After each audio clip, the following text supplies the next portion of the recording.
So just imagine, you've booked your 2 weeks leave from work, you've decided you're going to go to the south of France, and all those images in your head that you've got, they're absolutely true. The crystal clear blue seas, the long sandy beaches, the palm trees swinging in the breeze, a nice temperature of the late 20s. Now imagine you're taking in a 7.5 metre motorhome and you're not allowed to park it anywhere.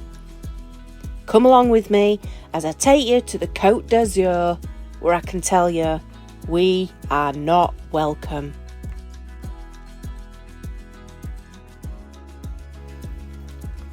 One thing you won't fail to notice as you're driving around is the amount of parking spaces that you could potentially go onto, but these height barriers are everywhere. And when you do come across a spot, it's normally 1 or 2 parking spaces that are full.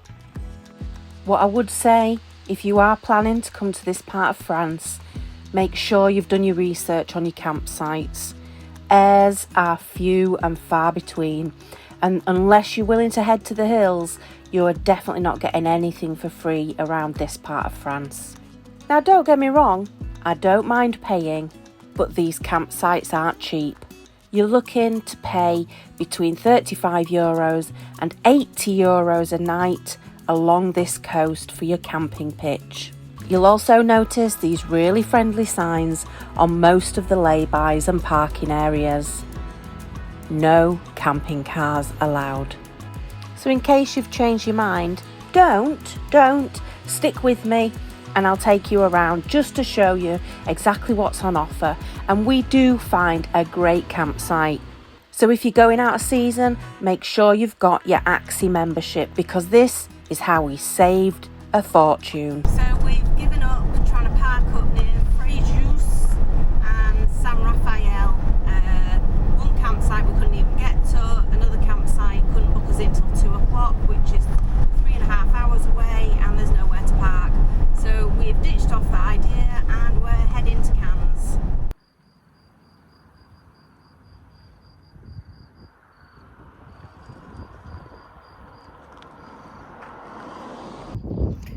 These are some of the most scenic routes I have ever driven. Honestly, not very many places to stop off though.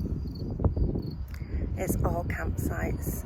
If you're heading to St Tropez and the Cote D'Azur, you're not in for a cheap trip.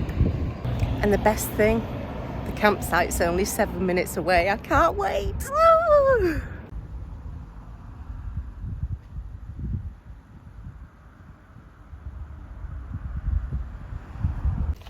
We've literally just arrived on our pitch number 15 here at Camping de la Bay.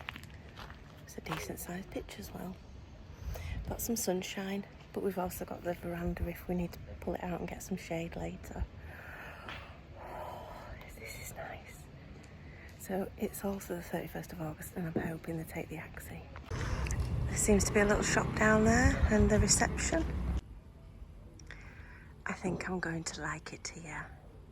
Anyway, it's a day of rest. We've done an 1.5 hours driving since we left this morning and I'm ready for some downtime. Yeah, I'm ready just to chill. Lost my shit a bit last night. I don't know what over. I'm just moody at sometimes. And for the first time ever, we've had to use our European 2-pin adapter. £5, Amazon, well spent.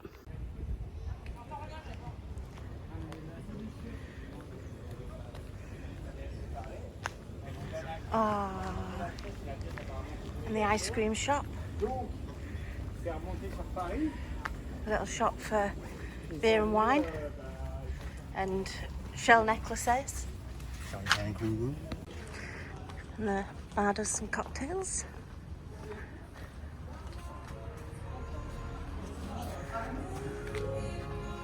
Camping de la Bay. Yes, washing machine, which means we have clean clothes today. €5. And if you don't bring your washing powder, you can even buy your tokens here. So this morning we were there, we've driven round the coast and now we are here. And this is where Luce and Cam would have sat when they were younger, in the babysitting corner. Aqua gym, 45 minutes. Oh no. Tuesday, Thursday, Saturday. But we've got petanque as well, mini club. Loads going on. You can even have a family photo shoot. It definitely reminds me of the campsites from when we used to stay down in Nice. Yeah. And Antibes, which this holiday we're not going to go as far as, because we've done Cannes, we've done Antibes, Juan-le-Pin, we've done right up to Cannes from Nice. So we decided this time we'd do the sort of Montpellier to St Tropez section, which is an area that neither of us have been to. Sadly, a sign we've seen many times on the south coast. No camping car. That drive we did just now, this morning, we'd have loved to have stopped off in loads of different places, but it's definitely a no. It's definitely not the friendliest coast or most welcoming coast for camping cars, motorhomes. We had our night out last night, so we'll be stopping at the campsite tonight, but there's a club.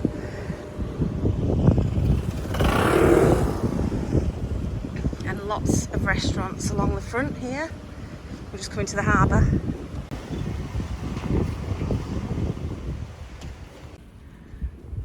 Oh my word. This is where the money is.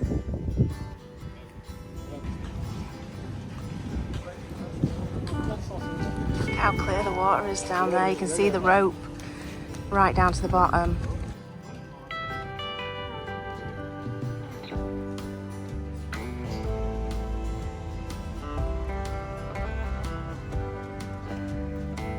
Yes, I ordered in French and he understood it. I even had a bit of banter because he said, "Is that everything?" And I went, "Oh, maintenant." Bon terre. For maintenant, for now. Oh no, I was talking about le bon terre. Oh, le bon terre. How cute are these? Oh, you get the Provence thing. And there was me thinking John was staring at me lovingly. Turns out it's everything in the fridge. Plain chocolate sugar. Cheese. Well, it might have been a random combination of chicken nuggets in a chicken Caesar salad, but it was good. Yeah. Definitely. You're happy now you've had your tuna niçoise? He's still eyeing up those mascots. We're both at the stage where we're massively stuffed because you got bread as well with your lunch, so honestly, but that counter, the stuff in that counter looks good. And yes, I'm half cut and it's lunchtime. Actually, I don't even know what time it is, and I've had wine, but that was the whole intention. I wanted a couple of wines with my lunch so I could have an afternoon snooze. So, le poisson de mer. We don't eat out often, and when we do, we want to feel like we've got reasonable value for money. And you only have to come one street forward towards the port, and the prices are about €10 per dish more expensive. Yeah. Which, if that's your kind of holiday, is absolutely fine. For us to be able to afford to come out to France twice a year, we've got to budget. Set me your lunch. Hey, John, do you want me to treat you? We can go up with duck luck. Yeah, like you say, I'll settle as lunch, sure. They've got more room for parking for jet skis than they have motorhomes. Beach time. Look at them sailing off for a week of touring. Well, you assume a week, don't you? And I can see people in the sea, which means I might get a swim without freezing to death like I did at Sainte Marie.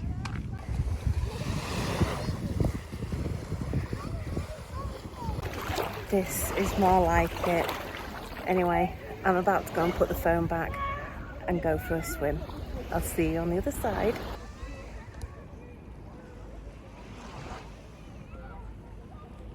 And when they say the beaches of St Tropez are lined with gold, they don't lie. Look at the glimmer on that.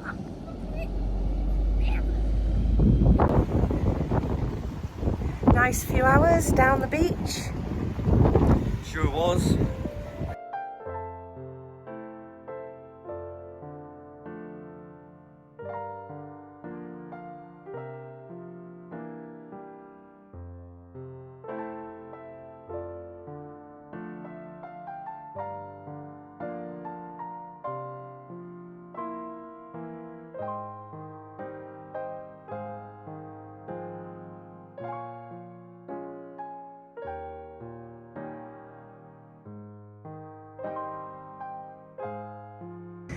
And not to disappoint anybody other than me.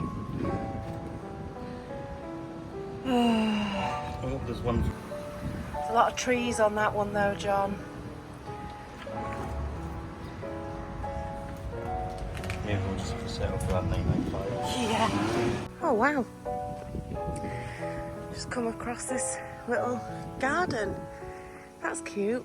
The Square Leon Marius Andre. I'm not quite 100% sure it's the way to the campsite.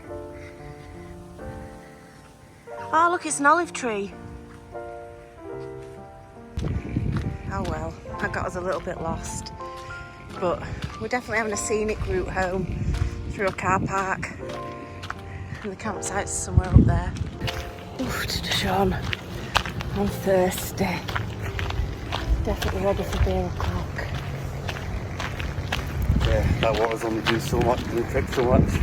We are on holiday. It's always beer o'clock on holiday, isn't it? Mm-hmm. There's enough room in here for about 50 motorhomes. Even more. It has got a barrier on it, but I don't know if the barrier closes sometimes. One I'll have to look on search for sites for. Or even park for night's probably better.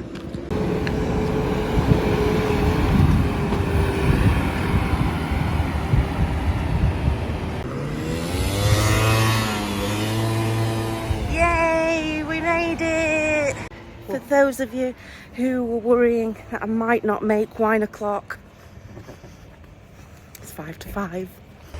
Don't panic, the boulangerie is open 7 till 7 for gâteaux and snacking.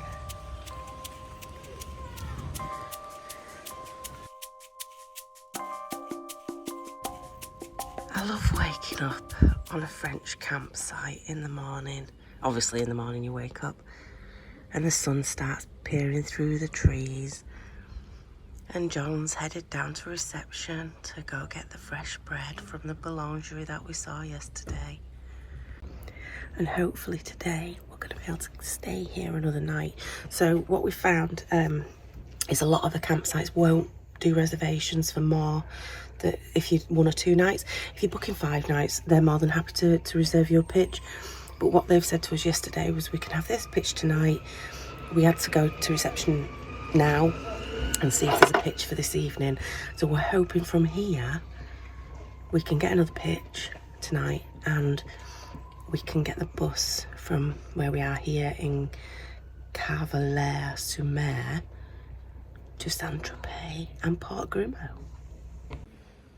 So John's traditionally likes a coffee and his map and his Ayres books. Ours are from 2016. They were donated. We've also got this brilliant book here, The Most Beautiful Villages of France. So there's a few of those we've been to. This is the All the Ayres book. Like I said, ours is 2016. So we always do a bit of a check with search for sites and park for nights as well. We are just working our route back up north because we don't have a plan. We never have a plan. Or if we have a plan, what do I like to do?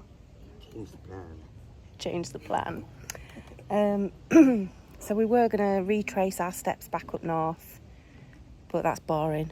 So we'll change. I'll change the plan. But yeah, so we always have the Ayres, search for sites, park for night, recommendations, and for me a massive one is the green. So I use Google Maps. and I put little green flags in as a saved list. And basically, if you saw my saved list, it's crazy, of all the places I want to go, and that kind of then gives me a route. So let's see how we get on from here. The plan this morning is we are going to head up to a lake tomorrow, 2.5 hours away from here inland. I've really loved the Cote D'Azur, but I think for me, I've seen what I need to see, and the only other suggestions we've had for big places, which I'm ready to get back to the small places. I don't need to be off grid. Go on, John. What's your thoughts? What were you about to say? I'm going to say anything. Doesn't need to be off grid, but just a bit quieter. So the weather's looking good, because the original reason that we came down to Cote D'Azur was because the weather was looking so bad in Annecy. So I think we've kind of missed that. But now next week the weather's looking good, so we'll have a week or 6 days to work our way back up north, which is just nice. So that should be about three hours driving a day, give or take. Oh, I just got all excited. Look what I found.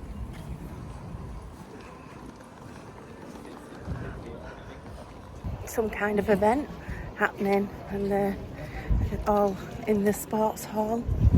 I know there's a jazz festival on tonight.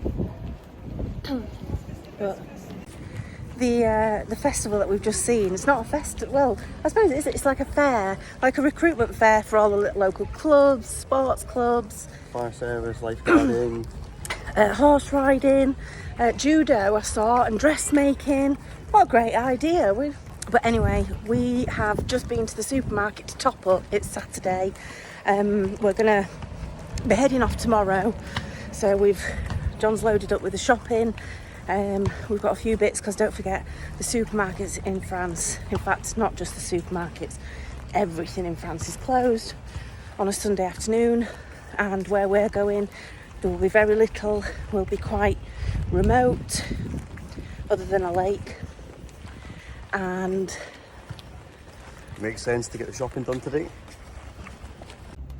And one thing I do love about France, or even being away in the motorhome, is being able to eat al fresco. Oh, I love it. The tomatoes in this region are absolutely stunning. And yes, I'm having a rosé.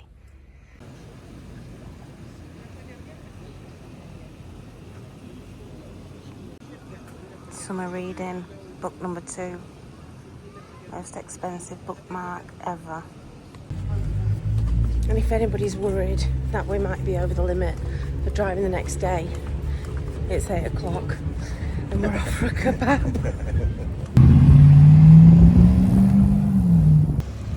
This place has come alive on a night, hasn't it? That's where we're off for tea.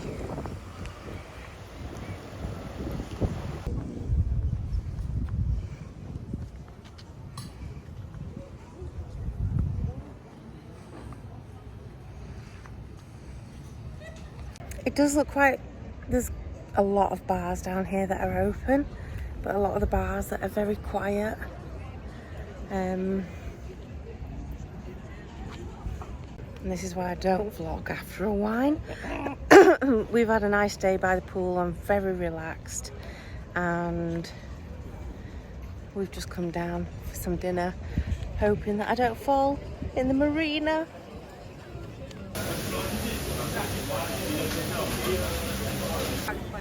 So the kebabs are ready. John's just paying. This is a place we've come to. They look amazing.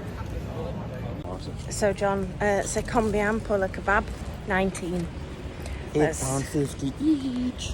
Let's go and try it. Just never know. And that place was busy, not just for takeout, for eating in. In fact, that was one of the busiest places in that town. Well, that was better than the bus. Hello, I'm Jo, otherwise known as the menopausal motorhomer. Now, after navigating through some challenging years, add in the twist of my rapidly depleting hormones, I think I've found my ultimate remedy, hitting the road in my motorhomer lane. Join me on my travel escapades across the UK and Europe, and don't forget to hit that subscribe button to join me on my upcoming adventures.